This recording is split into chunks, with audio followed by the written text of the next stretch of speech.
Hello friends, જય મહાકાલ। આજે આપણે બનાવીશું વઘારેલી ખીચડી, એટલે કે મગદાળ અને ભાતની ખીચડી સાદી બનાવેલી છે, તેમાંથી વઘારેલી ખીચડી બનાવીશું। તે વધી છે એટલે વેસ્ટમાંથી બેસ્ટ।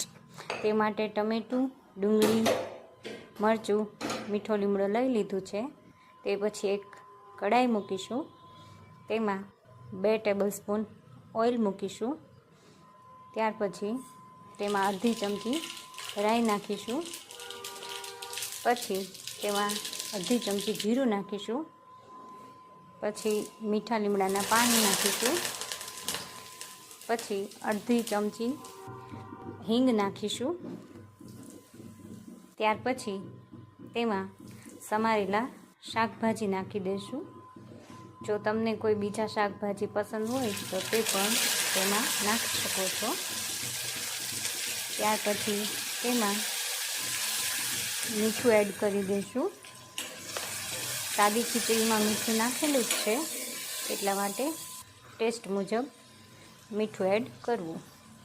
અડધી ચમચી હળદર નાખી દઈશું। મીઠું સ્વાદ પ્રમાણે લેવું, કારણ કે સાદી ખીચડી બનાવી હોય તેમાં મીઠું નાખેલું હોય, તે માટે શાકભાજી પ્રમાણે થોડું મીઠું એડ કરશું। ત્યાર પછી તેને સારી રીતે હલાવી લઈશું। શાકભાજી સારી રીતે ચડી ગયા છે। પછી તેમાં લાલ મરચું પાવડર 1 ચમચી જેટલું નાખી દઈશું। પછી અડધી ચમચી ધાણા જીરું એડ કરી દઈશું। ત્યાર પછી સારી રીતે મિક્સ કરી લઈશું।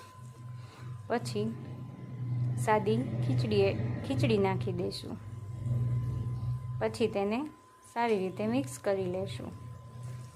મિક્સ કર્યા બાદ તૈયાર છે આપણી વઘારેલી ખીચડી। જો આ રીતે પસંદ ન હોય તો તમે ડાયરેક્ટ કુકરમાં પણ કરી શકો છો। મારો વિડીયો ગમ્યો હોય તો લાઈક, શેર અને સબસ્ક્રાઈબ કરો। બની ગઈ છે વઘારેલી ખીચડી, તો આપણે તેને કોથમરી નાખી ગાર્નિશ કરી લેશું। તો રેડી છે આપણી વઘારેલી ખીચડી। ત્યારબાદ તેને એક ડીશમાં કાઢી લઈશું। તૈયાર છે વઘારેલી ખીચડી।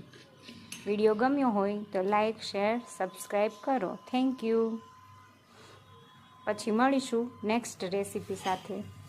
Thank you.